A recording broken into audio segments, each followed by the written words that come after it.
At AWS, innovation truly is in our DNA. We've been continually expanding our services to support virtually any cloud workload. We now have more than 100 services that range from compute, storage, networking, database, analytics, application services, deployment and management, tools for developers, and a rapid growth in support for services like Internet of Things, artificial intelligence, machine learning, and as always, a high degree of focus on enterprise applications like security and hybrid environments. In all, since 2006, we have released over 3,000 features and services. So what are some of the advantages and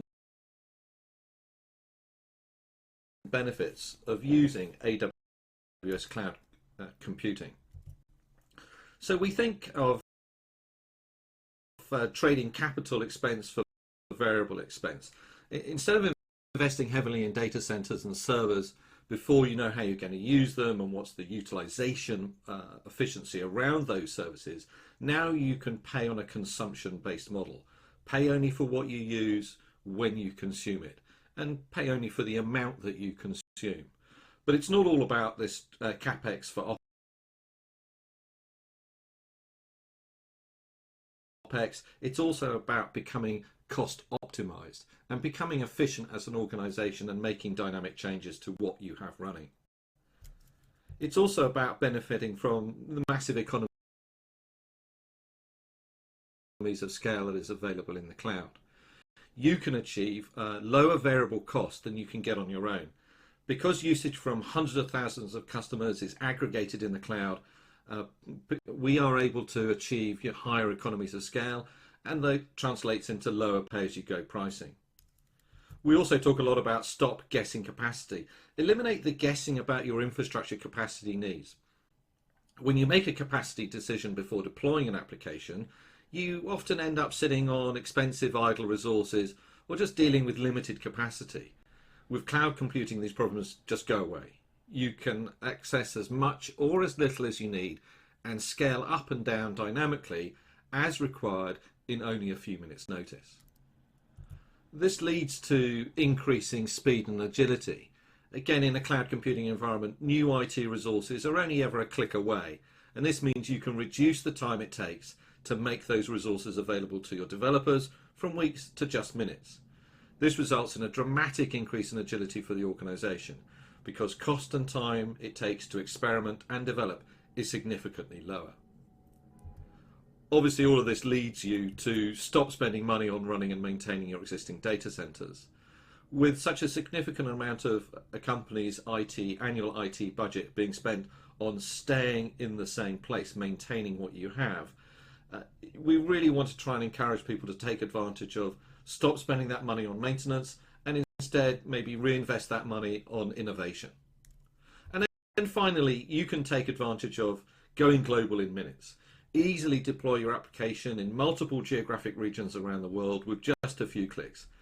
This means you can provide a lower latency, better experience for your customers simply and at minimal cost. At AWS, we talk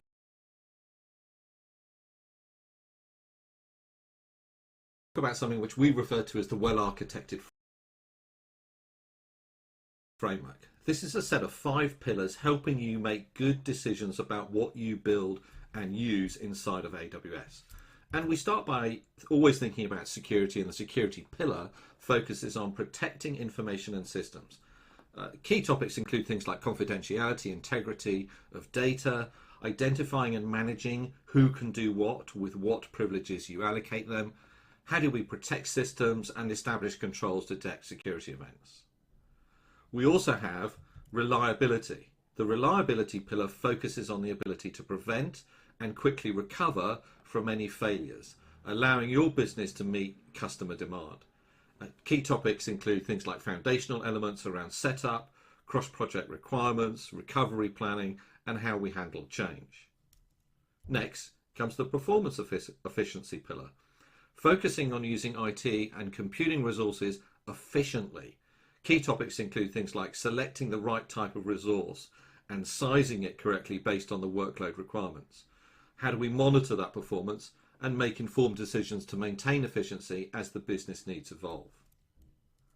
We talk about cost optimization, a very important pillar that focuses on avoiding unneeded costs, helping you understand and controlling where money being spent, selecting the most appropriate and right number of resource types, analysing spend over time, and then how you scale to meet business needs without overspending.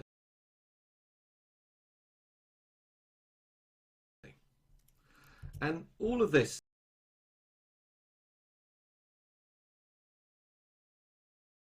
is wrapped in what we call operational excellence.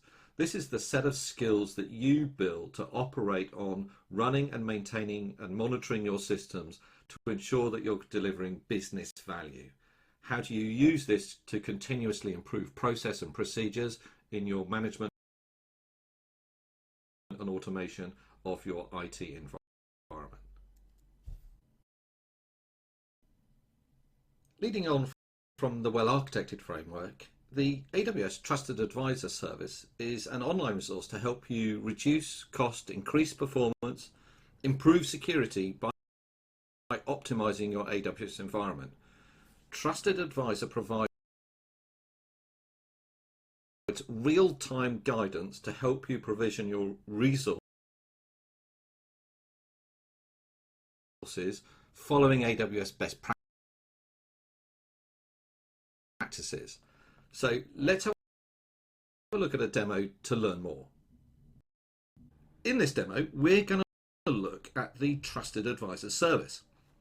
Within Trusted Advisor, there are a number of checks enabled by default, but if you increase your support level to one of our premium support offerings, then you will have access to the full list of checks within Trusted Advisor. So I'm going to come in and have a look at where I can start this. So it's a management tool, and there it is. There's the Trusted Advisor service. Click that, and fairly quickly, just a few seconds, you can see that the Trusted Advisor dashboard builds itself. And earlier we mentioned and talked about the well-architected framework, and you can see here that the Trusted Advisor dashboard really follows that well-architected framework. So we have cost optimization, performance, security,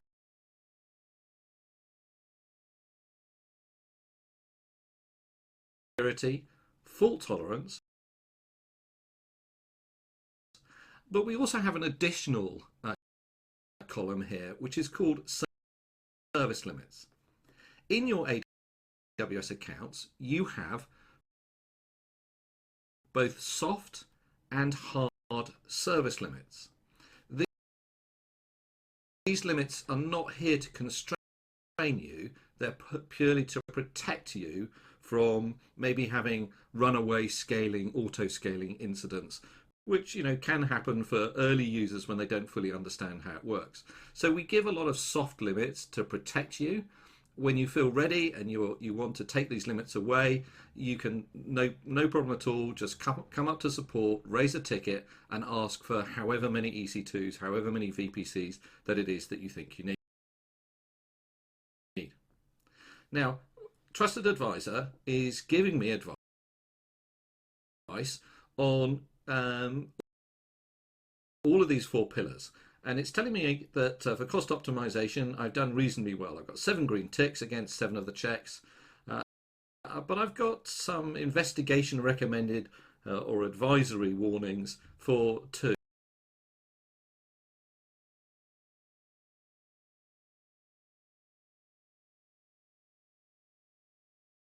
So we'll have a look at those. And it's also telling me that I could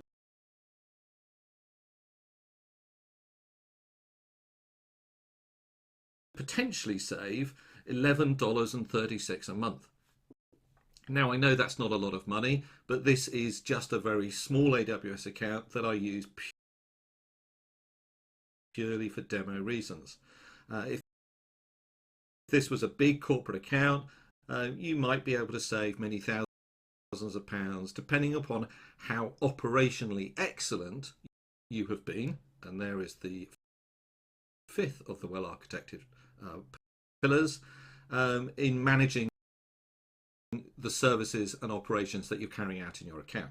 So let's have a look at these. I'm going to come into the cost optimization pillar, and obviously the two that are interest to me are the warnings.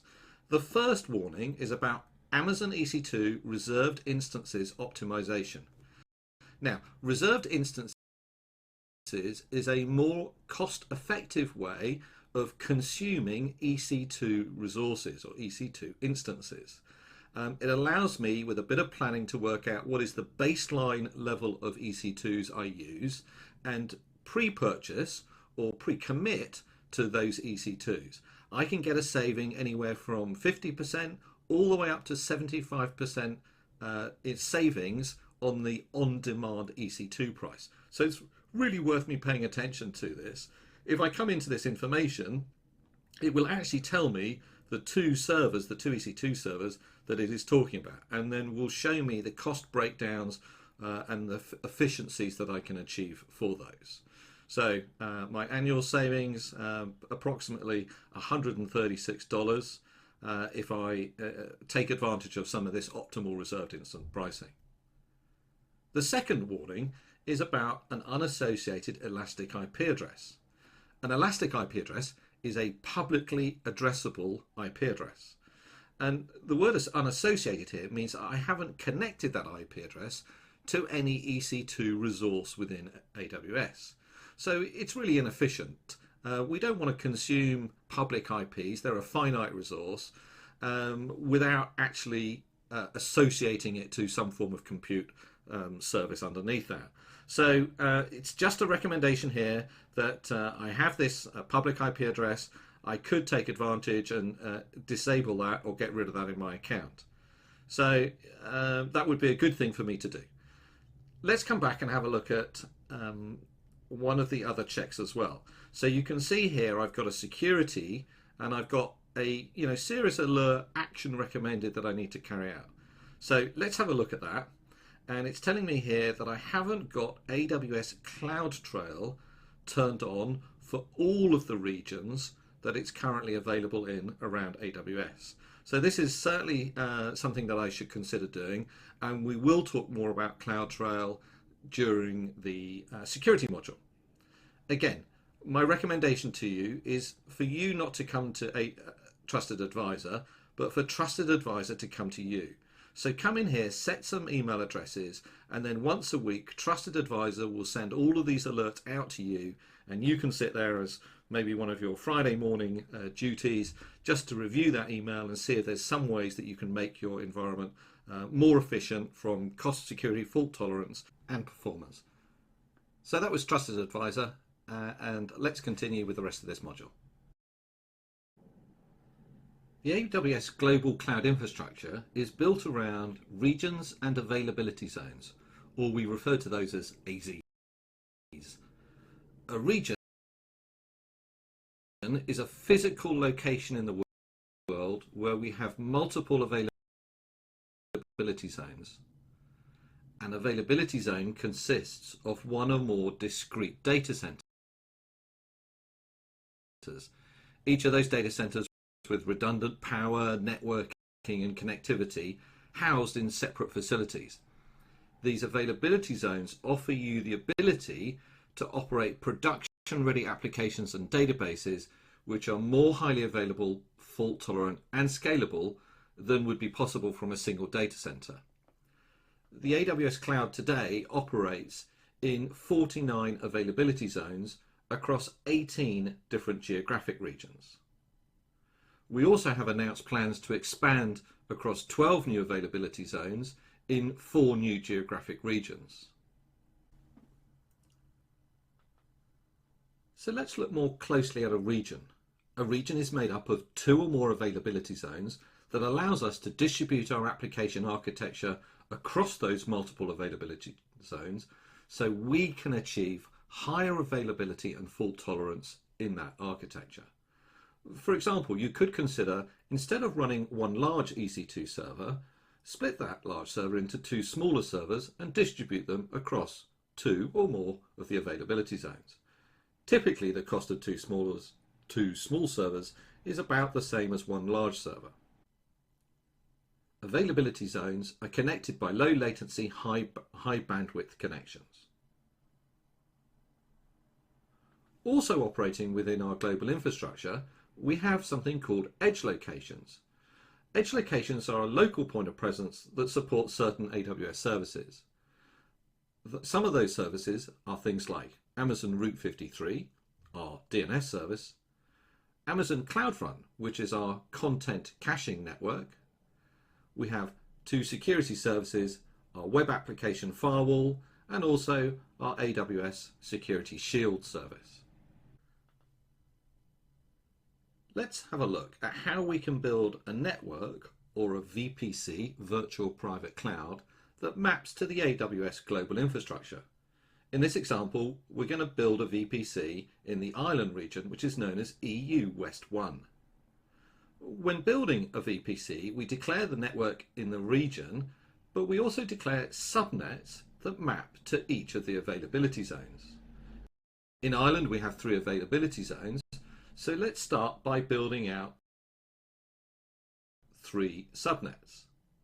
Now, in this example, we're going to build a simple network for a web-based application. So as a web-based application, it will need access to the internet. So we need to add something to the VPC called an internet gateway.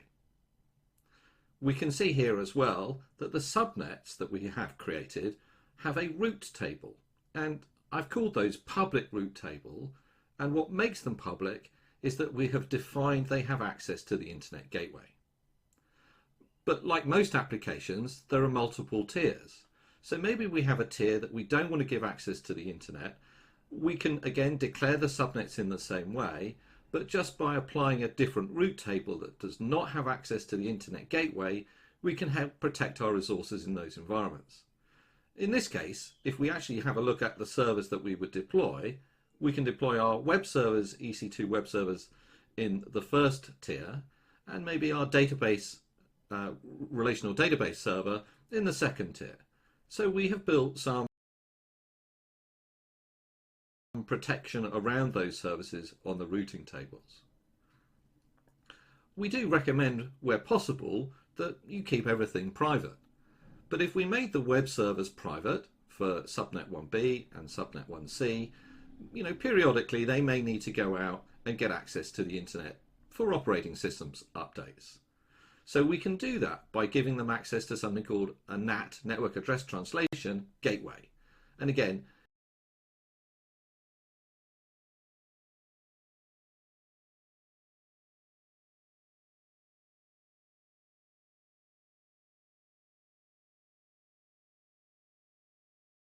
here we would leave the NAT gateway in the public subnet, change the route table to make the previous 2 subnets private, but modify them to point to the NAT gateway for external access. We also have lots of ways that we can connect this VPC to other networks. We can use something called VPC peering to connect it to other VPCs in the same region, or we could use virtual private gateways, VPN technology, or even AWS Direct Connect. So lots of ways that we can turn this network and make it a hybrid environment. But also let's consider a little bit about security. And within the security model, when we deploy an EC2 server, we have the ability, and we must, create a security group. A security group is a stateful port-based firewall rule. It's assigned to the EC2. Multiple EC2s can share the same security group, and security groups can reference each other.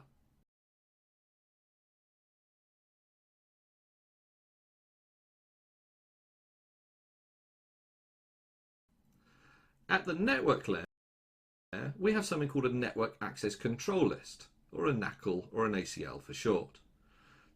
This is assigned to the subnet. It is stateless, so a stateless, not stateful, port-based firewall rule. And that stateless means the user must write the inbound and the outbound rules. Also, to extend this in terms of monitoring, we give you the ability to turn on what we call VPC flow logs. And there are flow logs for VPCs, for subnets, and also for something called an elastic network interface. This is a network interface that we can connect to EC2 instances. Traffic can be analyzed with our CloudWatch service, and analysis can be done by your own or third-party applications. Also, our VPC flow logs and CloudWatch events can now be analyzed with our new AWS Guard Duty service.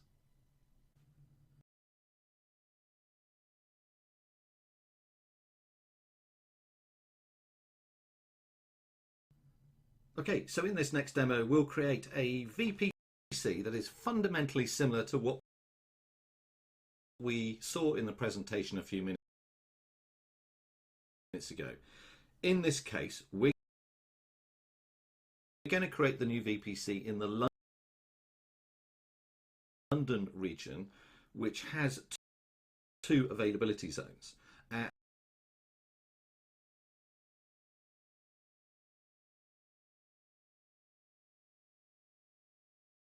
And we're going to take advantage of both of those availability zones, so we can create a network architecture that gives us the ability to create a highly available or fault tolerant application.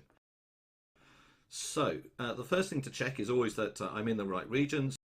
So there I am, I'm in London region, and then I'm going to come into the VPC console itself, and you'll see straight away that what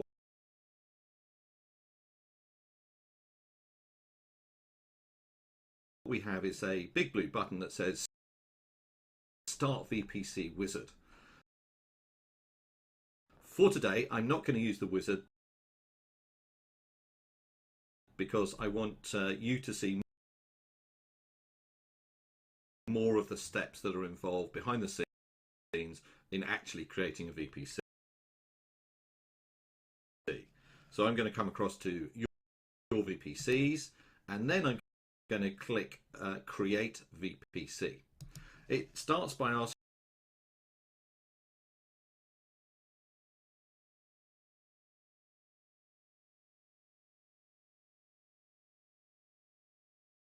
me a few very simple questions. The first one is give the VPC a name, and as always, some nice logical naming convention is useful. So you can call it what you like. I'm going to call mine Awesome Day Demo VPC, and I'm going to give it a really quite a big IP address range. Okay, so I'm going to give it a 10.10.0.0 on a, let's give it a 16. Now that's my CIDR range for IPv4. Today I'm not going to worry about it, but I could if I want to configure the IPv6 range as well. And then after that, I do have a choice about what we call tenancy, and you can see it's defaulted to what we call default tenancy.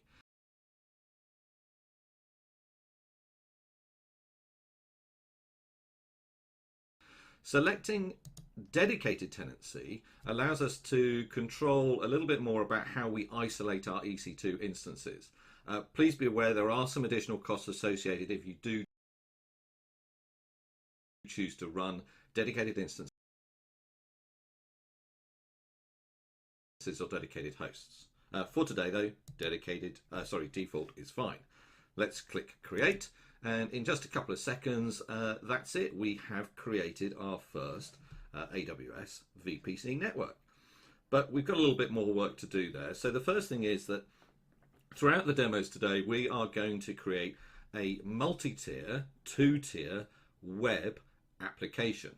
Tier 1 is going to contain multiple web servers, and Tier 2 will end up containing our RDS database servers for the application. So we want to make sure that this environment has the ability to communicate with the internet. So the first thing I can do is I can create internet gateway, and again I'm going to call it the internet gateway for awesome day. And let's create that, and I'm going to attach that internet gateway to the VPC that we've just created. Now You'll see how that comes to come into play in just a minute. Now remember, London has 2 availability zones.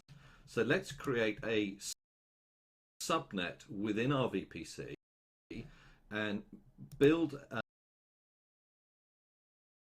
multiple subnets for each of those availability zones.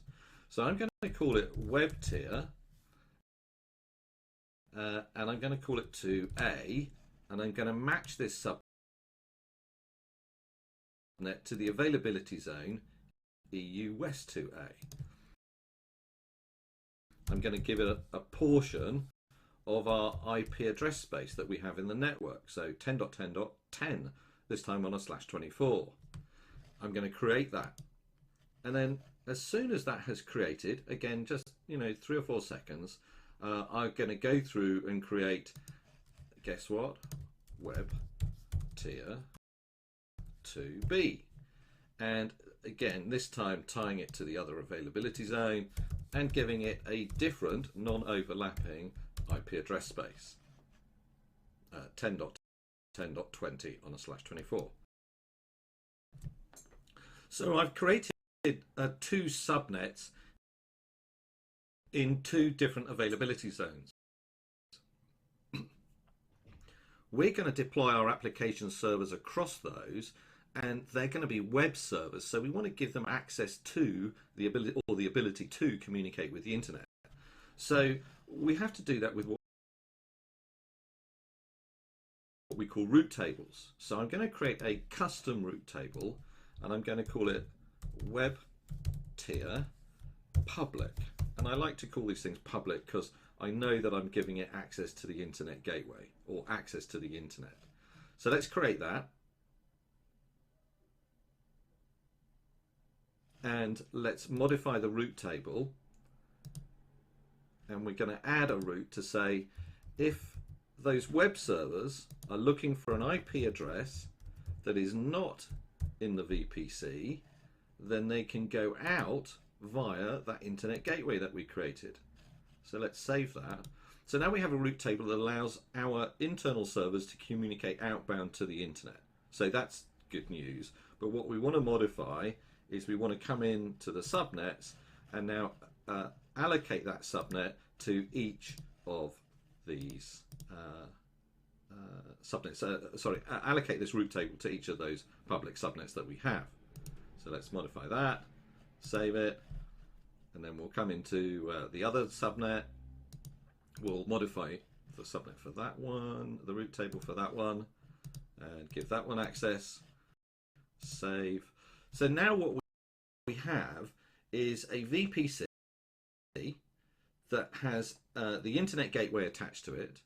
We've created 2 subnets in 2 different availability zones for our web servers, and we've allowed those subnets to have outbound communication via the internet gateway by using route tables. I will now create 2 additional subnets for the RDS databases that we're going to deploy.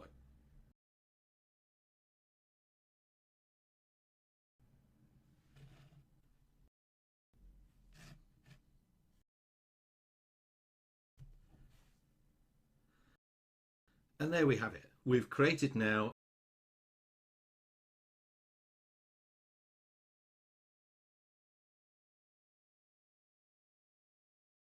a VPC architecture, making use of both availability zones in London. We've built it for a 2-tier web application. The top tier web tier have access to the internet. The RDS tier that you can now see does not have access to the internet. So the next step is for us to start deploying our EC2 servers into this environment.